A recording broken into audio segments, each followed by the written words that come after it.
دوستو، آج ہم ایک عظیم ریاضی دان جس کی بدولت آج ہماری میتھمیٹکس جو ہے اتنی ترقی کر چکی ہیں، اس سائنسدان کے بارے میں بات کریں گے۔ جی ہاں، ہم بات کر رہے ہیں اقلیدس کی۔ تو آئیے ان کی حالات زندگی کے بارے میں نظر ثانی کرتے ہیں۔ اقلیدس ایک یونانی ریاضی دان تھا جو مصری شہر اسکندریہ میں 3 صدی قبل مسیح میں رہا۔ اس کی زندگی کے بارے میں بہت کم تفصیلات پتہ ہیں۔ اس کی کتاب ایلیمنٹس ریاضی کی تاریخ کی مشہور ترین اور سب سے زیادہ دیر تک پڑھائی جانے والی نصابی کتاب ہے، جو 19ویں اور 20ویں صدی تک پڑھائی جاتی رہی ہے۔ اس کے علاوہ اس کے 5 اور کام آج کے دور تک محفوظ رہے ہیں، جو ایلیمنٹ کی طرح سے ہی لکھے گئے ہیں۔ زندگی کے بارے میں بات کرتے ہیں۔ ایک یونانی حکیم کا اسم مبارک جس کے نام سے کتاب اقلیدس مشہور ہے، یہ اس کا لقب یا عرف معلوم ہوتا ہے۔ نام کچھ اور ہوگا، کیونکہ غیب کی خبر کسے تھی کہ یہ آگے چل کر علم ہندسہ کا بانی یا ماہر ہوگا۔ ہماری تاریخیں اس کی سن ولادت اور سن وفات عہد سلطنت سے بری ہیں۔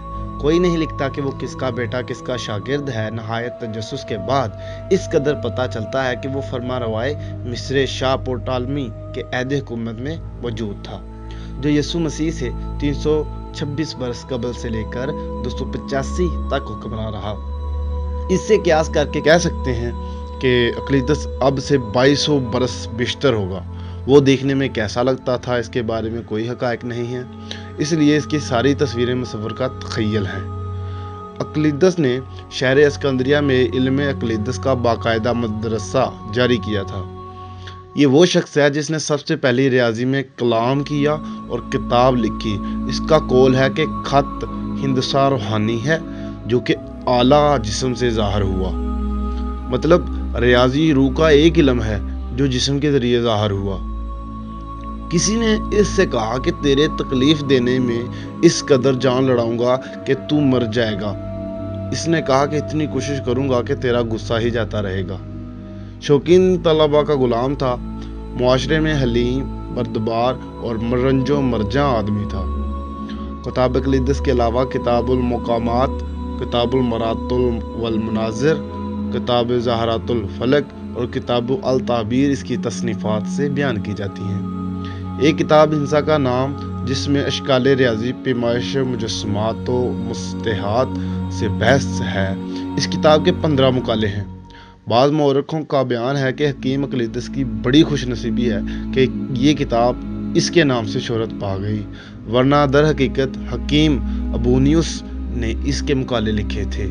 اس حکیم کے زمانے سے بہت بعد جب اسکندریہ کے ایک بادشاہ کو اس فن کا شوق ہوا تو ان مقالوں کی ترتیب کا کام اقلیدس کو سونپ دیا گیا اور اسی سے اس کا نام ہو گیا۔ لیکن اقلیدس نے صرف 13 مقالوں کی ترتیب و توزیع کی تھی۔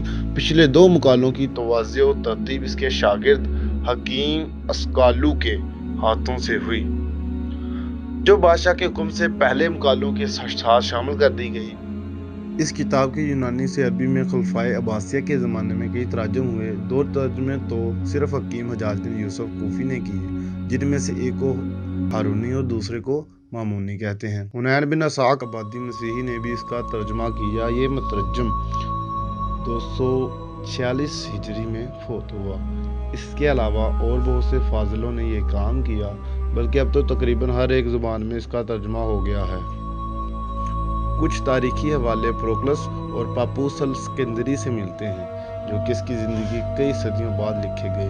پروکلس نے اس کا سرسری تعارف ایلیمنٹس کی تفسیر لکھتے ہوئے اس کے مصنف کے طور پر کرایا کہ ارشمیدس نے اس کا ذکر کیا تھا۔